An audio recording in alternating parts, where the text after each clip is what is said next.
Mon ami, ça fait désormais 7 jours que j'ai commencé à publier du contenu sur TikTok afin d'arriver à atteindre mon objectif qui est de faire 1 million de vues en 30 jours. Et voici le résultat en une semaine. Bon, si tu vas faire un tour sur mon TikTok, tu peux voir différents contenus que j'ai postés tout au long de cette première semaine de challenge. Si tu prends le temps un peu de checker tout ce que j'ai fait, tu vas voir que j'ai essayé d'être un peu putaclic, d'avoir l'intérêt des gens sur la plateforme, en faisant du contenu sur Thibaut InShape, Amourante avec OnlyFans, Sam Beckman avec FTX, MrBeast, un peu de contenu pédagogique, etc. etc. Pendant que j'ai préparé tous ces petits clips, j'étais hyper excité. Je me suis dit, ça y est mon pote, en une semaine, on déglingue le challenge. Malheureusement, force est de constater, ce n'est pas vraiment encore le cas. Si tu regardes vraiment bien, la première vidéo que j'ai fait sur MrBeast, elle a fait un peu plus de 1000 vues et tout le reste est en dessous des 1000 vues. Alors en soi, je t'avoue que sur le coup, ça décourage un peu. Ah, t'as la haine, surtout que j'ai bien préparé ça, mais que j'ai bien réfléchi à tout ça. Mais en soi, la vraie question, c'est est-ce que c'est normal et est-ce que c'est bien grave? Alors pour répondre à la question, j'ai la chance d'avoir quelques petits comptes sur TikTok à gauche à droite qui font de la republication de contenu. Ça veut dire que je prends des clips sur Booba, Mbappé, plein de conneries comme ça qui font de la visibilité. Et donc je sais déjà te dire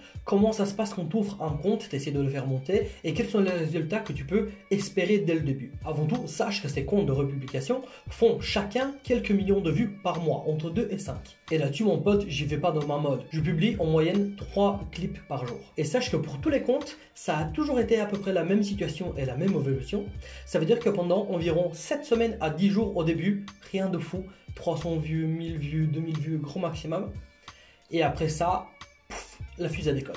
Donc du coup, mon contenu et l'évolution de ma chaîne, de mes canaux, va suivre un peu la tendance générale qu'avaient mes autres comptes. Donc, pour le dire de manière très simple, je m'en fous qu'au début, ça ne décolle pas directement. Je sais qu'il faut un certain nombre d'adaptations pour que l'algorithme prenne en compte tes vidéos, qu'il comprenne ce que tu fais et pour qu'il puisse te mettre en avant auprès des utilisateurs. Mais bon, entre nous, s'en foutre et attendre que les choses arrivent, c'est pas vraiment la solution à adapter quand tu as envie de percer et surtout de réussir un challenge comme celui-ci. Du coup, j'ai fait quoi? J'ai été sur tous les réseaux qui font du format mobile, format vertical, et j'ai cherché tout ce qui performait de malade.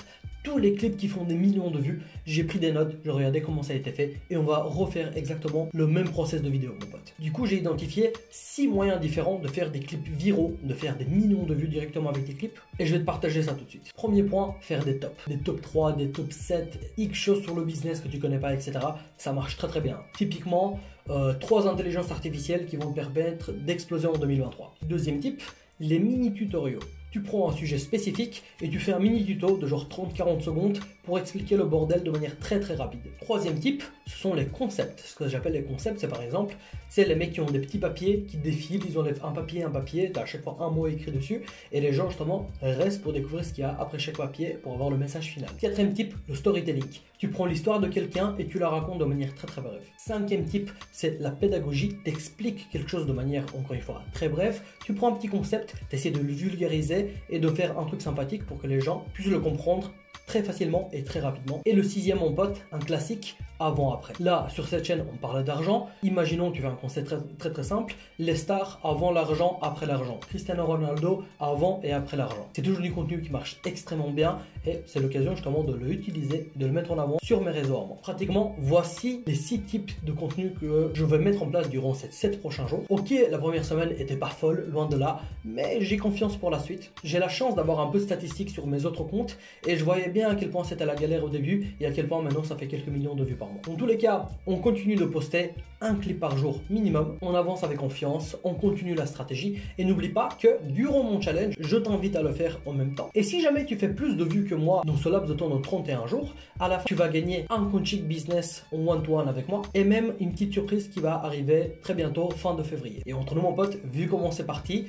tes chances de me battre sont assez grandes. Ou peut-être pas, mais en tout cas, il y a moyen de faire un petit truc. Voilà mon bon ami, merci beaucoup d'avoir regardé la vidéo, de m'avoir donné ton temps. Je t'invite donc à suivre mon TikTok qui sera en description de la vidéo, de mettre un like, de t'abonner, de commenter, tu connais la musique. Et je te dis à la semaine prochaine pour t'annoncer les nouveaux résultats. Salut!